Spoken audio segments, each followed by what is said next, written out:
Simona, egunero, dotore jantzita ateratzen zen, egan egitera. Bere luzea lazo batean bildu, eta sorgin kapela beltza jazten zuen. Eta astikeriren bat sortuko balitz, bere izardun makia hartzen zuen. Eta edabe magikoak egiteko pertza. Arratsalde partean, eguzkia sartzen ari zen une horretan bertan. Simona eta bere katua barrez eta irrintzika ibiltzen ziren erratzaren gainean egan.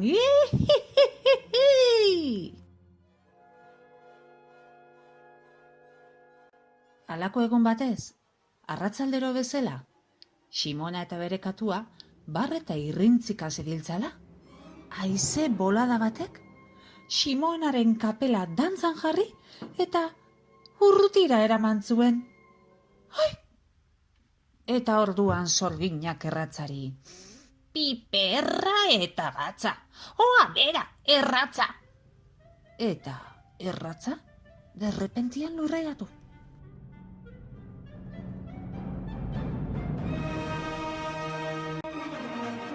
Sorgina eta katua, hemendik eta handik ibili ziren kapelare bila. Sasi artean, lore eta zuaizken azpian, inguru guztiak miatu zituzten, baina arrastorik ez. Halako batean, sastrak artetik, txakur pintxo bat agertu zen korrika. Eta Simonaren kapea ahoan zuela, esan zuen. Uf! Egunero ikusten zaituztet zeru mugetan egan. Simona, zure erratza, bai piperra eta gatza. Joan al naiteke zurekin? Bai, noski, esan zion sorginak. Betiko lez, Simona erratzaren erdian eseri zen. Katua makilaren bazterrean, eta txakurra atzealdean eseri zen. Orduan, erratzari kolpetxo bat eman, eta txak! Egan hasi zen. Ederki bizi ziren elkarrekin. Mendi eta zelaiak hangoitik beste itxura bat hartzen zuten. Pozaren pozez, txakurrak bustana eragintzun, eta katua marrami hauka hasi zen. Simona, irrika eta algaraka, bere kapela ondo eutxita. Haizea, firin-faran, alde batetik bestera dantzan.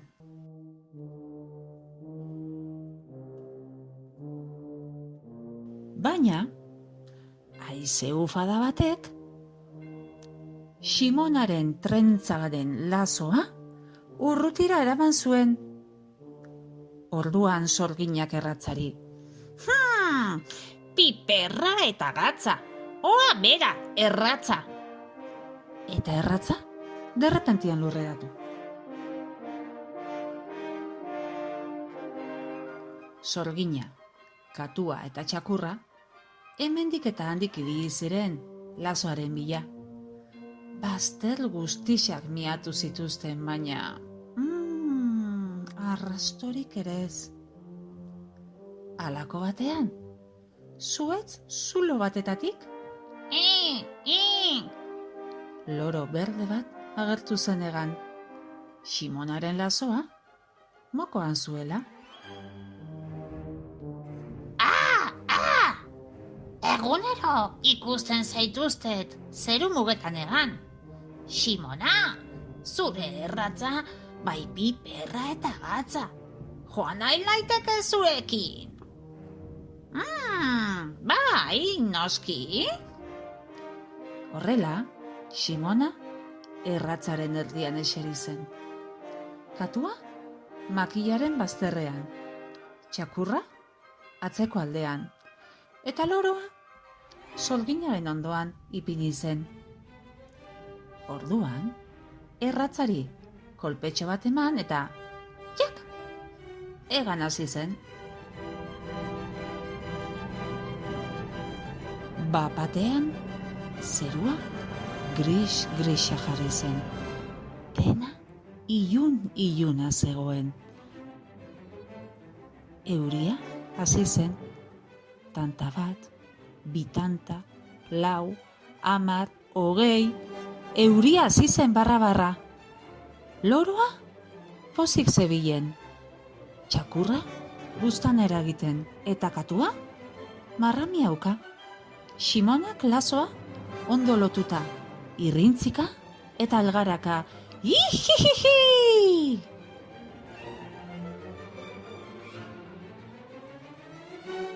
Baina, halako batean, haize zurrunbilo batek Ximonaren makila magikoa jiraka eta hueltaka eraman zuen. Orduan Sorginak erratzari, Piperra eta gatza, oa bera, erratza. eta erratza derrepentian lurra edatu. Sorgina, katua, txakurra eta loroa, denak hemendik eta handik ibili ziren makiltxoaren bila. Bazter guztiak miatu zituzten, baino arrastorik ez. Halako batean, putzu loitsu batetatik, Krak! igel potolo batek, plup, salto egin, eta Ximonaren makiltxoan ahoan zuela, esan zuen. Krak! Egunero ikusten zaituztet zeru mugetan egan, Ximona. Zure erratza, bai piperra eta gatza, krak! Joan al naiteke zuekin. Bai, noski? Horrela, Ximona erratzaren erdian eseri zen. Katua makilaren bazterrean, txakurra atzealdean, loroa Sorginaren ondoan, eta igela Sorginaren eta txakurraren artean ipini zen. Orduan, erratzari kolpetxo bat eman eta jak! Egan hasi zen. Earkizi joazen denak elkarrekin. Hangoitik menditontor guztiak ikusten zituzten. Eta pozaren pozez, igelak salto bat egin eta... Krak! Erratza bitan puskatu. Bera eta bera joan ziren igela, bera loroa, txakurra, katua, eta denak putzu loitsu eta zikin batetara erori ziren. Txof! Ximona ordea, erratzaren erdian eserita zegoela, laino ilun baten barruan sartu zen. Han, etzen ezer ikusten, dena beltz-beltza zegoen.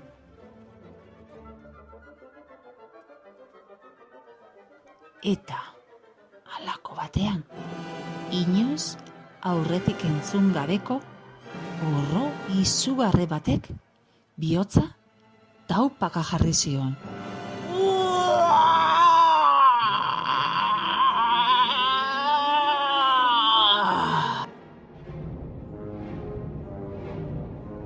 Eranzuge, zatar, boldor, eta gozeti bat naiz.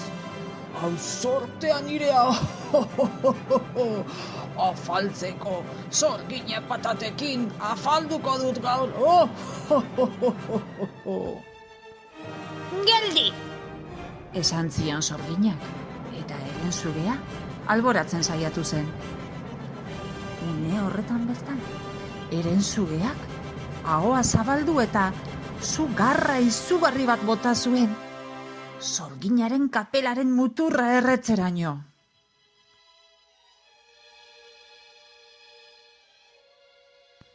Lagundu! Esan zuen Sorginak. Gizaki bildurgarri honek jan egin nahi nau. Lagundu! Lagundu! Sorgina izututa zegoen eta zorariatu egin zen. Erensugeak orduan, besotan hartu, eta esan zuen. Agian, arraina jan biharrian, sorgina bakarri jango du, patatak aparte.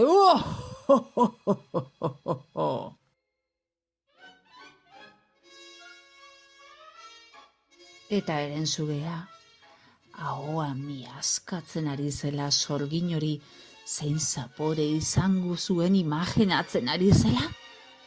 Putzu, ilun baten barrenetik? Aurretik inoiz ikusi ez zuen, izakirik nazkagarriena azaldu zen.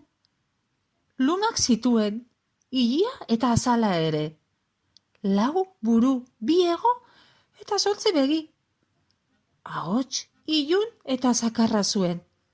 Miauka, zaunka, kroaka eta marreka balego bezala. Aldemendik, monstro nazkagarri hori. Erensugeak ezintzun sinistu begien aurrian ikusten zuena. Eta, zeharo beldurtuta, pausu bat atzera eman eta esan zuen. Barkatu, nahaztu egin naiz, konfunditu, poste naizu ezagutziaz, baina joan beharra daukat. Eta, sorgina lurrian utzita, ziztu bizian aldegizun handik bazpan ere. Erensugea, urrutiratu zenean, bapatean, izaki izugarri hori, desegiten hasi zen.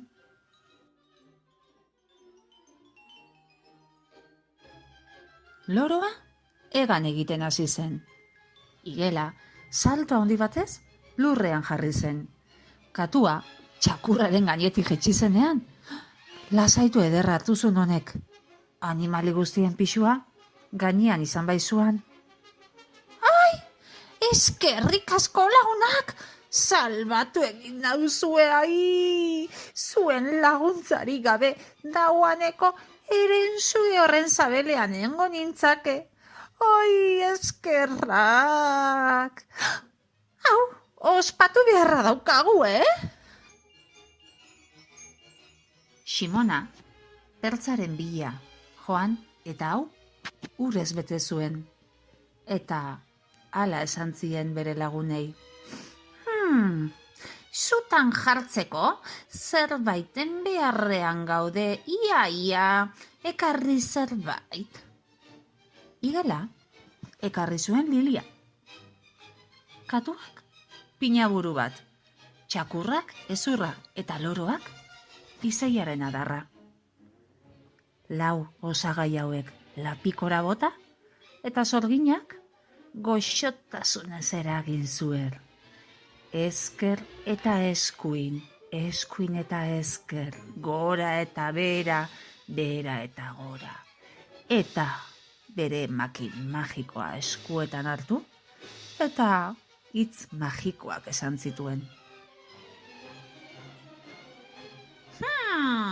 Ihihiji, ahahaha, zapatalaha, piperra eta gatza. Nun dago erratza? Eta une horretan bertan, erratza bat atera zen lapikotik.